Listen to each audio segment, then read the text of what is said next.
సొంత చెల్లెలు కన్నీళ్లు పెట్టి ఊరూరు తిరుగుతుంది దరిద్రులు చేసిన మోసానికి. మా ఆడబిడ్డలకు న్యాయం చేస్తారా? మా అక్కల్ని ఆలోచన చేయమంటున్నా. ఇంటి ఆడబిడ్డ ఇల్లు తిరుగుతుంటే కంట తడి పెడుతుంటే వేల కోట్లు పందికొక్కులాగా ప్రజల సొమ్ము దోసుకొని ఆడబిడ్డను జైలుకు పంపించిండ్రు. జైలుకు ఆడబిడ్డ పోతే ఇవాళ జైలు నుంచి వచ్చిన ఆడబిడ్డను ఆదుకునే పరిస్థితి లేదు. ఇవాళ అదే ఆడబిడ్డ బయటకు వచ్చి ఈ సన్నాసులు వేల కోట్లు సంపాదించుకున్నారు, నన్ను ఇంట్లోకెళ్ళి బయటకు వెళ్ళగొట్టిరని వాళ్ళ సొంత ఆడబిడ్డ చెప్తుంది. ఏ ఆడబిడ్డ అయినా తండ్రి క్షేమము సోదరుడి అభివృద్ధి కోరుకుంటుంది.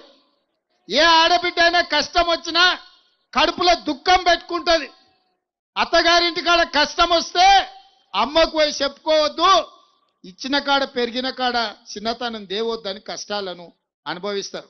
కానీ ఇవాళ వాళ్ళ ఆడబిడ్డనే సొంతంగా బజార్లకు వచ్చి వీళ్ళు దరిద్రులు, నీచులు, దుర్మార్గులు ఇవాళ పార్టీని తెగనమ్ముతున్నారు.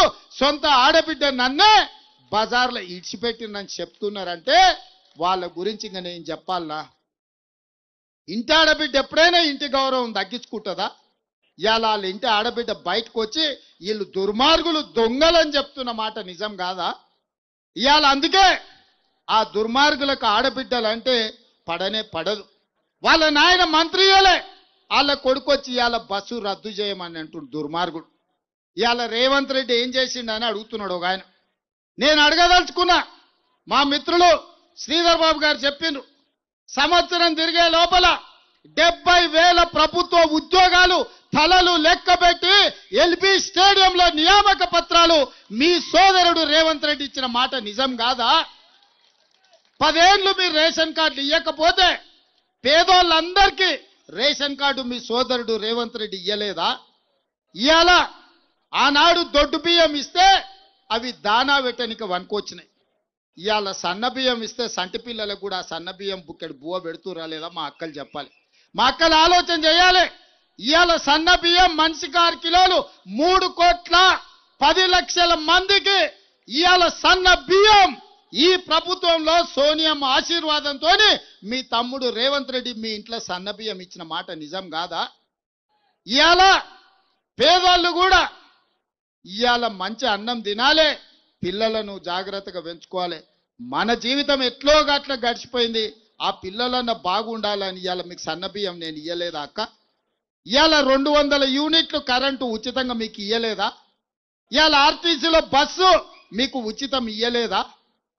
మరి ఇవాళ మీ బస్తీలలో అభివృద్ధి పనులు చేయాలని నేనంటే ఎవరన్నా మీ మనిషి మీ సిపాయి ఉండాలా లేదా? ఇవాళ మీ తరఫున మీ సమస్యలు తెలిసి మీ సమస్యల పరిష్కారం కోసం ప్రభుత్వంతో మాట్లాడే సిపాయి మీకు ఉండాలనా లేదా? మీరు ఆ రోజు జూబ్లీ హిల్స్ నియోజకవర్గంలో కూడా మాగంటి గోపీనాథ్ గారిని మీరు అఖండమైన మెజారిటీతో గెలిపించి తిరిగి 3వసారి శాసనసభకు పంపినారు. మరి ఈరోజు ఒక్కసారి మీరు ఆలోచన చేయండి. అనుకోకుండా గోపన్న కూడా మీ అందరికీ ఎప్పుడు అందుబాటులో ఉంటూ మీ అందరితో ఎప్పుడు కలిసిమెలిసి ఉంటూ ఎప్పుడు ఏ కష్టం వచ్చినా ఏ సమస్య వచ్చినా మీకు అందుబాటులో ఉన్నవాడు మాగంటి గోపీనాథ్ గారు. ఆయనను మీరు 5 ఏళ్ల కోసం గెలిపించినారు. కానీ దురదృష్టవశాత్తు ఆరోగ్య సమస్యల వల్ల 1.5 సంవత్సరం లోపలనే గోపీనాథ్ గారు మన మధ్యలో లేకుండా పోవడం మనందరికీ కూడా ఎంతో బాధ కలిగించిన విషయం. ఇవాళ ఆ కుటుంబం ఏ కుటుంబం అయితే పార్టీకి సేవ చేసిందో, ఏ కుటుంబం అయితే జూబ్లీ హిల్స్ నియోజకవర్గానికి గోపీనాథ్ గారి రూపంలో అండగా నిలబడ్డదో ఆ కుటుంబం ఒక పెద్ద దిక్కును కోల్పోయి ఇవాళ మీ ఆశీర్వాదం కోసం ఆ ఇంటి ఆడబిడ్డ మీ అందరి దగ్గరికి కూడా వస్తూ ఉన్నది. తప్పకుండా ఈ ఆడబిడ్డను మీరందరూ ఆశీర్వదిస్తారని, తప్పకుండా మంచి మెజారిటీతో గెలిపిస్తారని చెప్పి నేను బలంగా నమ్ముతా ఉన్నా.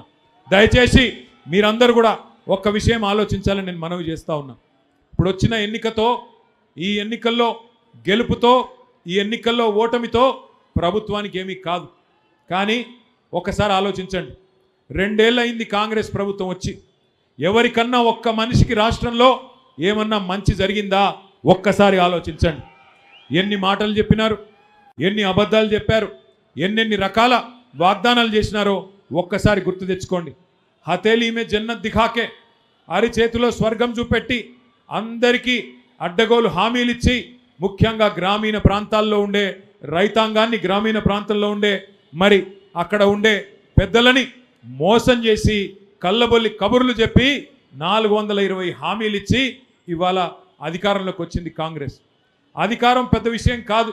10 ఏళ్ళు మీరు మాకిచ్చారు, ఇవాళ వాళ్ళకి ప్రజలు అవకాశం ఇచ్చారు.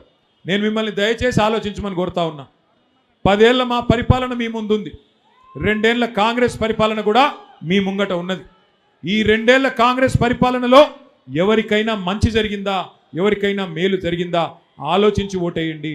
మొత్తం 420 హామీలు ఇచ్చినావు, మరి ఎప్పుడు అమలు చేస్తావు అంటే రేవంత్ రెడ్డి గారు కుటుంబ పెద్ద ఎట్లా మాట్లాడాలా, కొద్దిగా ఇబ్బంది ఉన్నది, 4 రోజులకి ఇస్తా, జర్ర ఓపిక పట్టమని చెప్పాలి. కానీ ఆయన ఏమంటున్నాడు, దబాయిస్తున్నాడు. ఏం చేస్తారు మీరు నన్ను, కోసుక తింటారా, ఏం చేస్తారు మీరు నన్ను, కొడతారా అని రేవంత్ రెడ్డి గారు హుంకరిస్తూ ఉన్నాడు. ఇది ఒక కుటుంబ పెద్దకు ఉండాల్సిన లక్షణమా? దయచేసి మీరు ఆలోచన చేయండి. ఎలక్షన్లు వస్తాయి పోతాయి, కానీ ఇవాళ 4 లక్షల మంది జూబ్లీహిల్స్ ఓటర్లకు 4 కోట్ల మంది తెలంగాణ ప్రజల గోస తీర్చే అవకాశం మీ చేతికొచ్చింది. మీరిక్కడ గట్టిగా జూబ్లీహిల్స్లో తీర్పిచ్చి కాంగ్రెస్ పార్టీ డిపాజిట్ జప్తు చేస్తే ఖచ్చితంగా 4 కోట్ల మంది తెలంగాణ ప్రజలకు అక్కడ ఉన్న బాకీ ఉన్నాయన్నీ మీకు బ్రహ్మాండంగా వాళ్ళకు అందుతాయి. నెలకు 2,500 పెన్షను, నెలకు 2,500 మహిళలకు రావాలంటే కాంగ్రెస్ డిపాజిట్ జూబ్లీహిల్స్లో పోవాలి. నెలకు 4,000 రూపాయల పెన్షన్ ముసలోళ్లకు పెద్ద మనుషులకు రావాలంటే కాంగ్రెస్ డిపాజిట్ జూబ్లీహిల్స్లో పోవాలి. వికలాంగులకు 6,000 రావాలంటే కాంగ్రెస్ పార్టీ చిత్తుగా జూబ్లీహిల్స్లో ఓడిపోవాలి. నేను చెప్పేది కరెక్టేనా కాదా? ఒకవేళ కాంగ్రెస్కు ఓటేస్తే ఏమవుతుంది? రేవంత్ రెడ్డి ఒక్కటే అనుకుంటాడు, నేను ఏమి ఇవ్వకపోయినా, మహిళలకు నేను నెలకు 2,500 ఇవ్వకపోయినా, సిలిండర్ 500 అని చెప్పి 1000 రూపాయలు ఇచ్చినా, కరెంటు ఫ్రీ అని కరెంటు ఇవ్వకపోయినా, ఏమి ఇవ్వకపోయినా వీళ్ళు మళ్ళా నాకే వేస్తున్నారు ఓట్లు, కాబట్టి ఏమి ఇచ్చే అవసరం లేదు అని చెప్పి తెల్లారి మొత్తం ఎగబెడతాడు. ఒక్కసారి గట్టిగా బుద్ధి చెప్తే, ఒక్కసారి మీరు గట్టిగా తీర్పు చెప్తే జూబ్లీహిల్స్ వాళ్ళు 4 కోట్ల మంది తెలంగాణ ప్రజలకు లాభం అవుతుంది.